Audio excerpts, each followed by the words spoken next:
Olá, sou o Maximilian Steiger.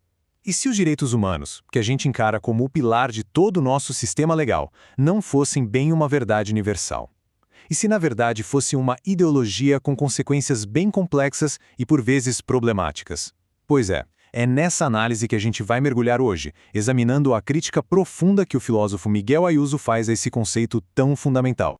A nossa análise vai seguir por 4 etapas. Primeiro, vamos entender essa ideia de enxergar os direitos humanos como uma ideologia. Depois, a gente vai ver a mudança de conceito que deu a eles uma espécie de dupla face. Em seguida, vamos olhar para as consequências práticas disso tudo. E para fechar, a gente amarra com a perspectiva geral dessa crítica. Então, vamos começar pelo primeiro ponto. Vamos tentar entender por que, dentro dessa visão crítica, os direitos humanos vão muito além de simples leis.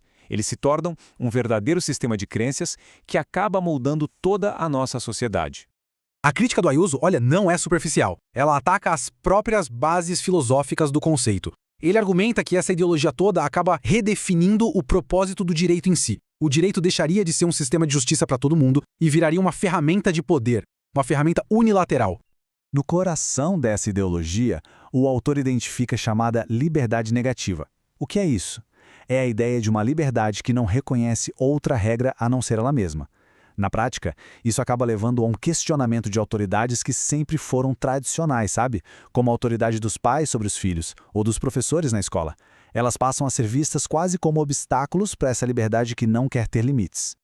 E aqui a gente chega numa das consequências que o autor aponta como mais controversas, uma aplicação que ele chega a chamar de antijurídica. O argumento é que, ao se dar prioridade absoluta para certos direitos individuais, o sistema poderia acabar, por exemplo, protegendo mais os direitos de um criminoso do que a segurança da sociedade ou os direitos das vítimas dele. Mas como é que essa transformação teria acontecido? A resposta, segundo o texto de Ayuso, está no que ele define como a concepção dual dos direitos.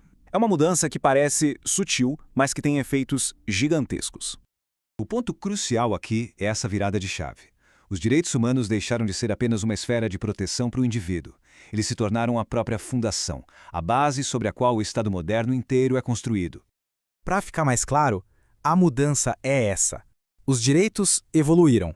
Antes, eles eram como um escudo que protegia a pessoa do poder do Estado. Agora, eles se tornaram o próprio DNA do Estado, moldando tudo que ele faz, todos os seus objetivos. A questão não é mais o que eu posso fazer, e sim como a sociedade inteira deve ser. E essa natureza dual, claro, tem consequências enormes.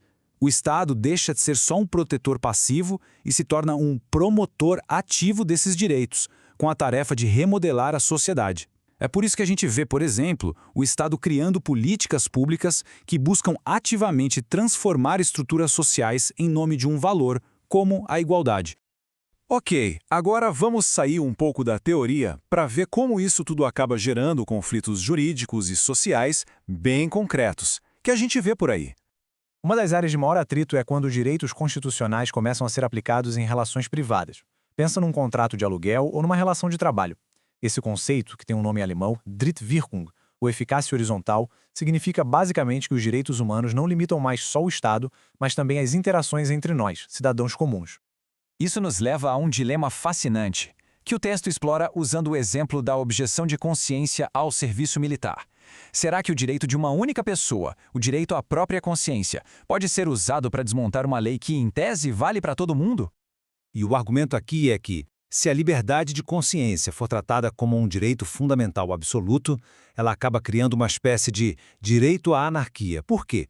Porque, em tese, qualquer pessoa poderia simplesmente se recusar a cumprir qualquer lei com a qual ela não concorda, o que destruiria a própria ideia de um sistema jurídico comum a todos.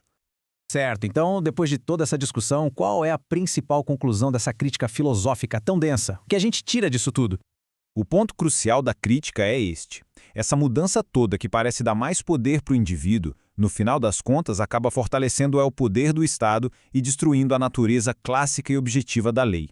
Em vez de ser um conjunto de regras claras para todos, o direito vira um campo de batalha de valores subjetivos. Bom, essa análise da perspectiva crítica de Miguel Ayuso nos deixa com essa pergunta final, que é bastante provocadora. Se os direitos humanos, da forma como a gente os entende hoje, são na verdade uma ideologia, Qual seria então o verdadeiro alicerce? O que é que realmente sustenta e une uma sociedade? Fica a reflexão. Agradeço a companhia